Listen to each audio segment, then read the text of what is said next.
నేను జర్నలిస్ట్ నవత.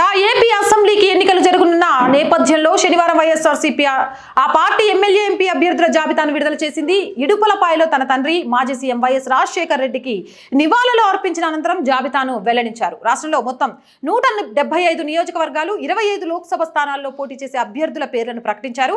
ఎమ్మెల్యేల జాబితాను మంత్రి ధర్మాన ప్రసాదరావు ప్రకటించారు. ఇక ఎంపీల జాబితాను ఎంపీ నందింగ సురేష్ వెల్లడించారు. 32 మంది సిట్టింగ్ ఎమ్మెల్యేలు 14 మంది సిట్టింగ్ ఎంపీలను పక్కన పెట్టారు.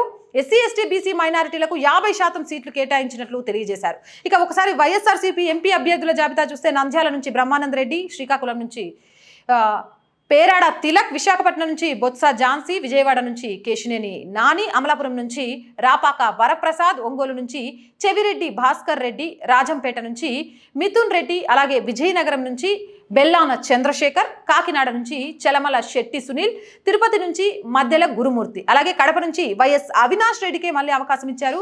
నెల్లూరు నుంచి విజయసాయి రెడ్డి బరిలో దిగుతున్నారు. అలాగే అరకు నుంచి తనూజారాణి, నరసాపురం నుంచి ఉమాబాల బరిలో దిగుతున్నారు. ఇక ఏలూరు నుంచి కారమూరి సునీల్ కుమార్, మచిలీపట్నం నుంచి సింహాద్రి చంద్రశేఖరరావు, గుంటూరు నుంచి కిలారి వెంకట రోషయ్య, కర్నూలు నుంచి బిబ్రే రామయ్య, అలాగే అనంతపురం నుంచి మాలగుండ్ల శంకర నారాయణ బరిలో ఉన్నారు. ఇక హిందూపురం నుంచి జోలదరాశి శాంత బరిలో దిగుతున్నారు. చిత్తూరు నుంచి ఎస్ రెడ్డప్ప బరిలో ఉండబోతున్నారు.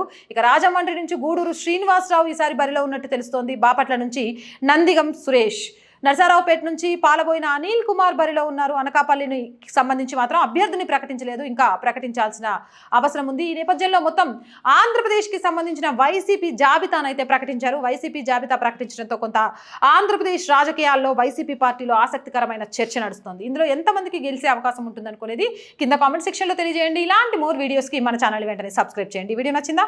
లైక్ చేయండి, షేర్ చేయండి.